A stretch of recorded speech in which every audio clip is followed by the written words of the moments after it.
নমস্কার বন্ধুরা, টুসি রান্নাঘরে আপনাদের সবাইকে স্বাগত। আজ আমি আপনাদের দেখাবো কত সহজে চিংড়ি মাছ দিয়ে এঁচোড়ের বিরিয়ানি কিভাবে বানানো যায়। সর্বপ্রথমে আমি একটি পাত্রে ভাতের জন্য জল গরম হতে বসিয়ে দিলাম।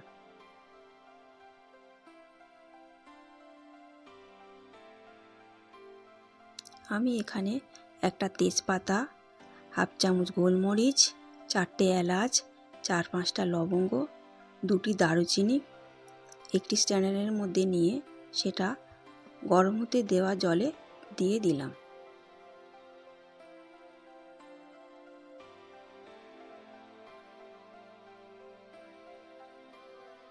এবার আমি ঢাকা দিয়ে 3 মিনিট মতো ফুটতে দিলাম। এবার আমি ঢাকনা খুলে 2 চামচ নুন, 1 চামচ সাদা তেল অ্যাড করলাম। এবার আমি 2 ঘন্টা আগে থেকে ভিজিয়ে রাখা বাসমতি চালগুলি দিয়ে দিলাম। তারপর একটু নাড়াচাড়া দিয়ে নিয়ে ঢাকনা বন্ধ করে 10 মিনিট ফুটতে দিলাম। অন্যদিকে আমি একটা ছোট সাইজের এঁচোড় কেটে ধুয়ে পরিষ্কার করে নিয়েছি। দেখুন, এইভাবে চৌকো চৌকো করে কেটে নিতে হবে। যতক্ষণে আমি এঁচোড় কেটে নিয়েছি ততক্ষণে আমার ভাত হয়ে এসেছে। এবার এতে আমি 1 চামচ ভিনিগার অ্যাড করলাম। ভাত হয়ে গেছে, এবার আমি নামিয়ে নিচ্ছি।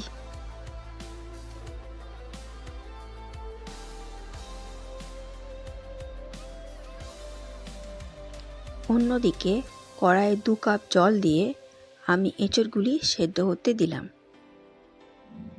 এতে আমি হাফ চামচ হলুদ, 1 চামচ নুন দিয়ে একটু নাড়াচাড়া করে প্রায় 5 মিনিট মতো সেদ্ধ হতে দেব।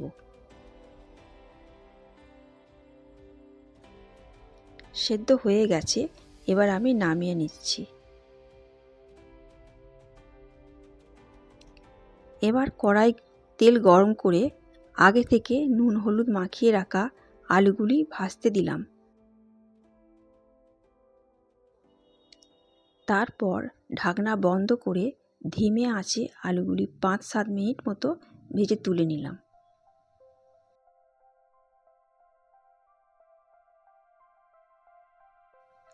এবার ওই তেলেই বেরেস্তা ভাজার জন্য পেঁয়াজগুলি দিয়ে দিলাম।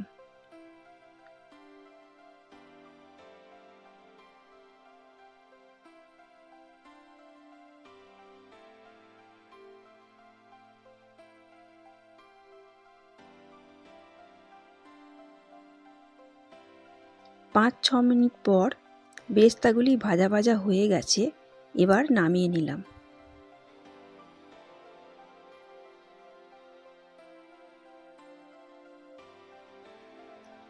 এবার ওই তেলেই বেশ কিছুটা কিশমিশ ভেজে নিলাম।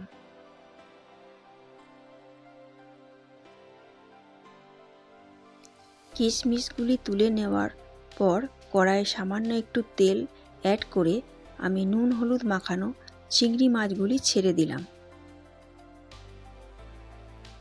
2-3 মিনিট পর চিংড়ি মাছগুলি ভাজা হয়ে গেলে তুলে নিয়ে আর কিছুটা তেল অ্যাড করে সেদ্ধ করে রাখা এঁচোড়গুলি দিয়ে দিলাম।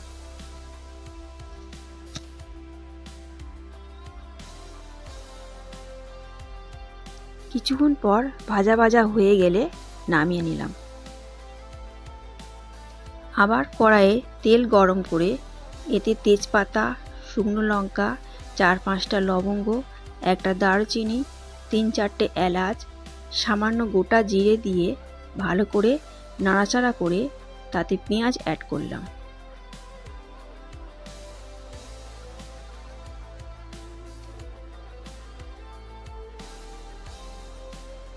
ভালো করে ভাজা ভাজা হয়ে গেলে তাতে 1 চা চামচ আদা রসুন পেস্ট,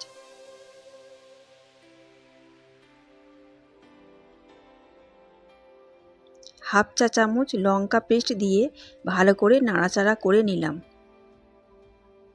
এবার একে একে মশলাগুলি দিচ্ছি। প্রথমে 1 টিস্পুন জিরে গুঁড়ো, 1 টিস্পুন ধনে গুঁড়ো, সামান্য হলুদ গুঁড়ো, হাফ টিস্পুন কাশ্মীরি লঙ্কার গুঁড়ো দিয়ে ভালো করে নাড়াচাড়া করে তাতে জল অ্যাড করে কষিয়ে নিতে হবে।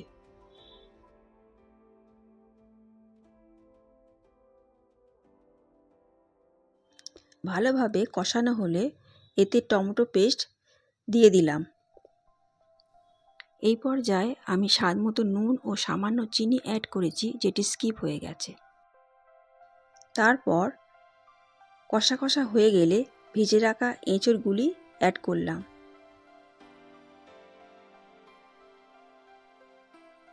এরপর ভালো করে নাড়াচাড়া করে তাতে ভেজে রাখা আলু দিলাম।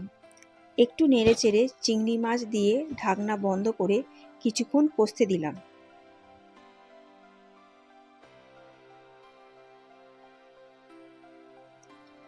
কিছুক্ষণ পর ঢাকনা খুলে একটু জল দিয়ে ফুটতে দিলাম। এরপর ঢাকনা বন্ধ করে তরকারিটি আমি 5-7 মিনিট হতে দিলাম।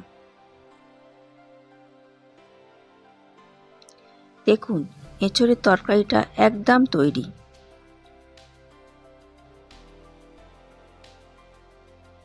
এরপর আমি বিরিয়ানি মশলা উপর দিয়ে ছড়িয়ে দিচ্ছি।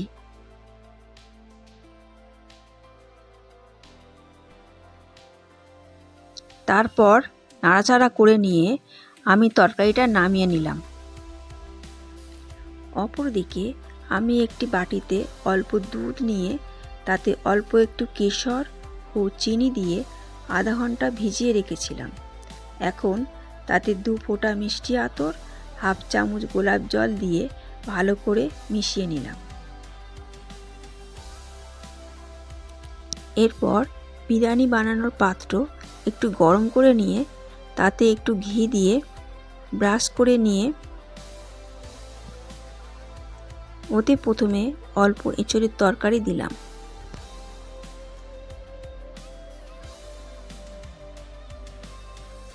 এরপর অল্প ভাত উপর দিয়ে ছড়িয়ে দিলাম। এবার দুধের যে মিশ্রণটি তৈরি করেছি সেটাই অল্প করে ছড়িয়ে দিলাম। দুধের পর বিরিয়ানি মশলা ছড়িয়ে দিলাম।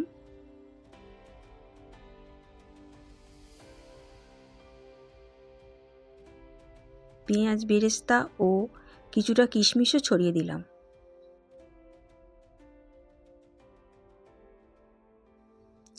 এবার আবার এঁচড়ের তরকারি দিয়ে তার উপর আবারও ভাত ছড়িয়ে দিলাম। এভাবেই একই পদ্ধতিতে আবার আমি একটা লেয়ার বানিয়ে নিচ্ছি।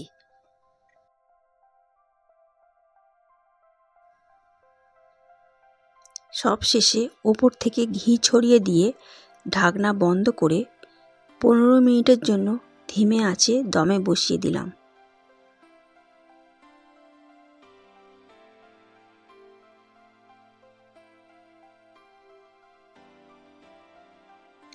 দেখতেই পাচ্ছেন আমি দমে বসিয়ে দিচ্ছি।